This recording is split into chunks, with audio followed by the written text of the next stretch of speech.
농업에 관한 어려운 용어나 개념을 알기 쉽게 풀어드리는 플러스 농업백과 시간입니다.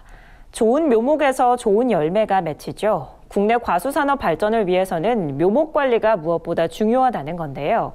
농림축산식품부가 지난해 바이러스로부터 안전하고 권리 분쟁 우려가 없는 묘목을 농가에 공급하기 위해 과수 묘목산업 선진화 대책을 내놨습니다. 오늘 플러스 농업백과에서는 과수 묘목산업 선진화 대책에 대해서 자세히 알아봅니다. 과수 묘목산업 선진화 대책은 바이러스로부터 안전하고 권리 분쟁 우려가 없는 과수 묘목을 농가에 공급하기 위한 대책을 말합니다. 과수 농가의 큰 고민거리 중 하나가 바이러스 감염인데요. 2014년 기준 국내 과수 바이러스 감염률은 복숭아 65%, 사과 47.6%, 포도 47.3% 등이었습니다. 문제는 이들 과수들이 한 번 병에 걸리면 그 피해가 상당하다는 겁니다.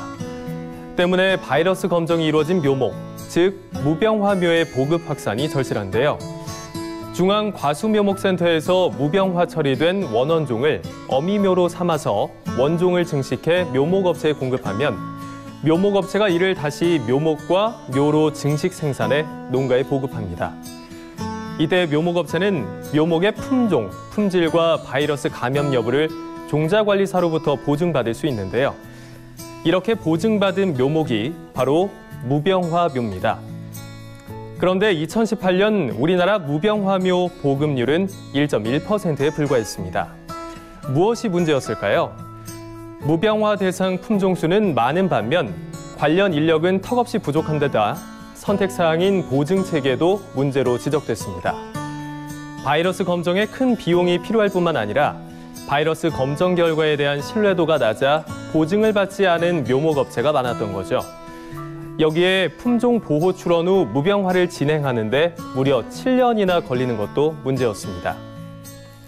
과수 묘목산업 선진화 대책에는 이런 문제를 해결할 방안들이 담겼는데요. 먼저 기존의 중앙과수묘목관리센터 외에 일정 시설, 인력 등을 갖춘 시군 농업기술센터와 묘목업체도 원종과 모수를 분양받아 무병화묘를 보급할 수 있도록 했습니다.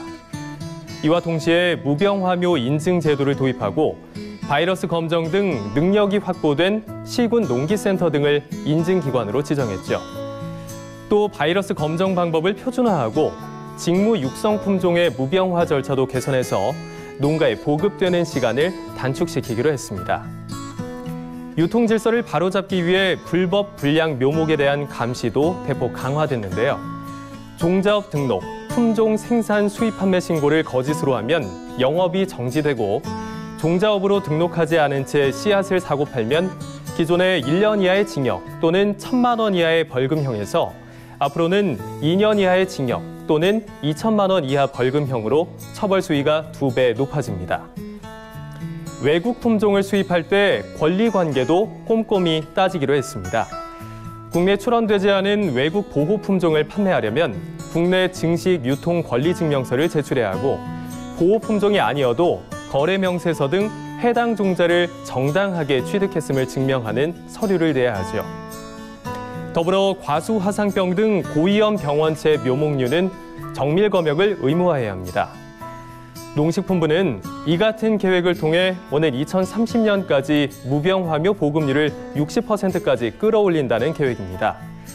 건전한 묘목 유통 생태계가 조성되려면 무병화묘에 대한 적극적인 홍보와 교육이 무엇보다 필요한데요.